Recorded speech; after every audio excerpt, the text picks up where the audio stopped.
জাকিরের ইফতার মজলিসে ভোট প্রচার করতে হাজির তৃণমূল প্রার্থী কীর্তি আজাদ। পূর্ব বর্ধমান জেলার গোলসুই 1 নম্বর ব্লকের পুরসাতে ইফতার মজলিসের আয়োজন করা হয়। আসন্ন লোকসভা নির্বাচনে বর্ধমান দুর্গাপুর আসনে তৃণমূল প্রার্থী কীর্তি আজাদের সমর্থনে পূর্ব বর্ধমান জেলা তৃণমূল কংগ্রেসের সহ সভাপতি মোহাম্মদ জাকির হোসেনের উদ্যোগে ও পুরসা তৃণমূল কংগ্রেসের সহযোগিতায় এই ইফতার মজলিসের আয়োজন হয় বলে জানা গেছে। ইফতার মজলিসের পাশাপাশি প্রার্থীকে সঙ্গে নিয়ে নির্বাচনী সভারও আয়োজন করা হয়। উক্ত মজলিসে বিভিন্ন ধর্ম থেকে পুরুষ মহিলা সহ প্রায় 5,000 তৃণমূল কর্মী অংশ নেন। এদিন সভা শেষে তৃণমূল প্রার্থী কীর্তি আজাদ বিজেপির প্রার্থী দিলীপ ঘোষকে কটাক্ষ করে বলেন, পাগলে কি না বলে, ছাগলে কি খায়।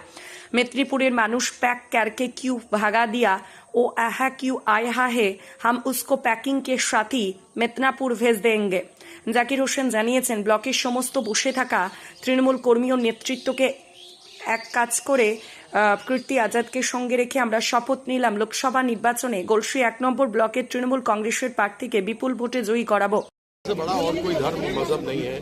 जिस प्रकार से दिवाली में अली हैं, रमजान में राम हैं, हम लोग को एक साथ रहना चाहिए। हम सबों का रिश्ता खून का रिश्ता है। अस्पताल में खून लेने जाते हैं तो उस खून पर यह नहीं लिखा होता है कि वो हिंदू का है, मुसलमान का है। उस पर लिखा होता है कौन सा ब्लड ग्रुप है जो कि इंसान का है। इसलिए इंसानियत की बात होनी चाहिए, इंसानियत चलती रहनी चाहिए।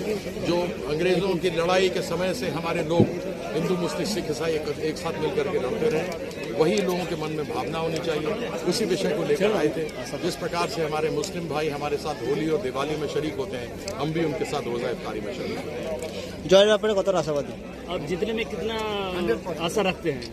जिस तरीके से लोगों के अंदर उत्साह है और लोग आगे ज़्यादा बढ़ रहे हैं, दोपहर को 10-10, 15-15 हज़ार की सभा हो रही है, तो इससे तो साफ लगता है कि दिलीप घोष क्लीन बोल्ड होकर के जा चुका है। দিলীপ ঘোষ তো আপনাকে বলে যে প্রথম বলই আউট করবেন। दिलीप गोल बोले आपको बोल्ड आउट कर देंगे पहले गेंद पे। देखिए अब क्या बोले, पागल की न बोले और छागल की न खाए, वही वाला हिसाब उसके साथ। उससे ये पूछिए कि एसएस आलूवालिया ने 5 साल में क्या काम किया और उसको मिदनापुर से लोगों ने पैक करके बढ़िया से क्यों भगा दिया, वो यहाँ क्यों आया है। तो हम उसको पैकिंग के साथ ही वापस मिदनापुर भेज देंगे, उसको आराम से ইফতারি মজলিস শুধু নয়, আজকে গোলসি 1 নম্বর ব্লক তৃণমূল কংগ্রেসের পক্ষ হতে এবং বর্ধমান জেলা কংগ্রেস সভাপতি প্রাক্তন ব্লক সভাপতি মোহাম্মদ জাকির হোসেনের উদ্যোগে এবং পুরসা ব্লক তৃণমূল কংগ্রেসের উদ্যোগে বর্ধমান দুর্গাপুর লোকসভা কেন্দ্রের প্রার্থী কীর্তি আজাদ মহাশয়ের সমর্থনে এটি কর্মী সভা যেমন পবিত্র অভিযান মস্তক সেই উপলক্ষে এটা দাওয়াতের ইফতার মজলিসের আয়োজন করা হয়েছে। কীর্তি আজাদ মহাশয় এসেছিলেন, তিনি ওনার বার্তা দিলেন। আমাদের যেটা বার্তা হচ্ছে, আমাদের নেত্রী মতামতে বলেছেন ধর্ম যা উৎসব সবার তাকেই সামনে রেখে আগামী লোকসভা নির্বাচন যে ব্যাপক মানুষের সমর্থন গোলসি 1 নম্বর তৃণমূল কংগ্রেসের গতবারের নির্বাচনে আলুওয়ালা যে আমাদের সামান্য ভোটে জয়লাভ করেছিলেন এবং এখন বর্তমানে বিজেপি প্রার্থী দিলীপ ঘোষ, আমার মনে হয় উনি ধোপে আমাদের কাছে আর টিকবেন না। আজকে গোলসি যে সভা হলো, কর্মী সভা এবং ইত্যাদি মজলিসের যে মানুষের ঢল, সেই মানুষের ঢল থেকে আমরা উপলব্ধি করতে পারি যে দিলীপ ঘোষের আর বর্ধমানে জায়গা নেই। আলুওয়ালা কোনো রকম হয়তো গেছিলেন এবং দিলীপ ঘোষ পুরোপুরি ক্লিন বোর্ড হয়ে ছিটকে যাবেন, এটা আমি মনে করি। আপনার নামও পরিচয়? কাঞ্চন কাজী, সাধারণ সম্পাদক, পূর্ব বর্ধমান জেলা। আজকে পুরসা গ্রাম তৃণমূল কংগ্রেসের উদ্যোগে সহযোগিতায় এবং আমারই উদ্যোগে এখানে একটা কীর্তি আজাদ আমাদের যে প্রার্থী তৃণমূল কংগ্রেসের প্রার্থী কীর্তি আজাদের সমর্থনে একটা সভা করলাম এবং যে সমস্ত রোজদাররা ছিল তাদেরকে ইফতারে মজলিস করে তাদেরকে ইফতার করালাম। মূলত এই অনুষ্ঠানটা ছিল আমাদের কীর্তি আজাদের সমর্থনে একটা প্রচার। আমরা ঈদের পরে আরও পরিপক্কভাবে আরও ব্যাপকভাবে আমরা পরে নামবো। আমরা এখন যেটা করলাম সেটা হচ্ছে যে সমস্ত কর্মীদেরকে, অনেকদিন আমাদের এই কর্মীরা বসেছিল তাদেরকে ডেকে এক কাছে করে, তাদেরকে সমস্ত নেতৃত্বকেও এক কাছে করে আজকে কীর্তি আজাদ সাহেবকে সামনে রেখে আমরা শপথ নিলাম যে আগামী যে নির্বাচন, লোকসভা নির্বাচন, সেই নির্বাচনে আমরা কীর্তি আজাদকে বিপুল ভোটে আমাদের ব্লক থেকে জয়যুক্ত করাতে হবে।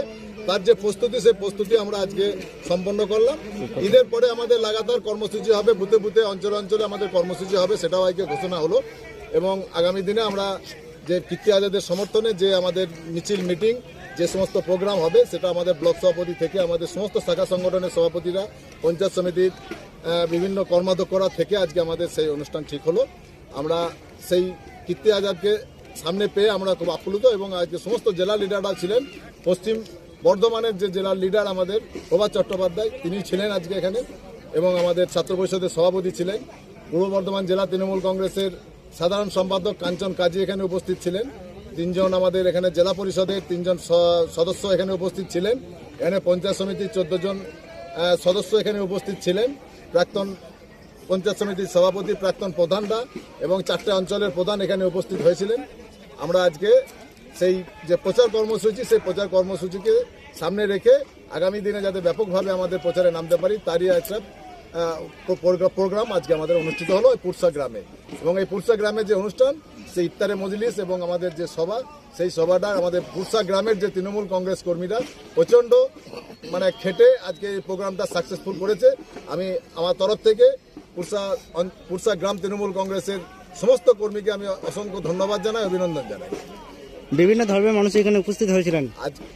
আজকে আমাদের এখানে শুধু মুসলিম বলে নয়, আমরা প্রথমেই বলেছি যে এটা হচ্ছে নির্বাচনী সভা, যে সভাতে এবং যারা যারা রোজা রেখেছিলেন তাদেরকে আমরা ইফতারও করিয়েছি, এবং যারা রোজদার থাকেননি তারাও আমাদের সাথে সাথ মিলিয়ে, আমাদের কাঁধে কাঁধ মিলিয়ে তারাও আছে আমাদের রোজার সহযোগিতা করেছেন। এবং হিন্দু মুসলিম সমস্ত ধর্মের মানুষরা এখানে এসে আজকের এই অনুষ্ঠানটাকে সাফল্যমণ্ডিত করেছে। সকলকে গলসি 1 নম্বর ব্লকে যারা যারা আজকে এসেছিলেন সকলকে আমার তরফ থেকে অসংখ্য ধন্যবাদ এবং জাতীয়তাবাদী অভিনন্দন জানাই। কত লোক এখানে এসেছিলেন? এখানে প্রায় 5000 লোকের আজকে উপস্থিতি ছিল। 5000 লোকের আজকে আমরা ইফতারের ব্যবস্থাও করেছিলাম।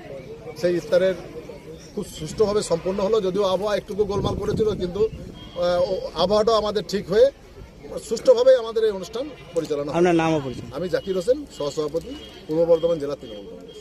গলসি থেকে শেখ আজহার উদ্দিনের রিপোর্ট, সোজা কথা।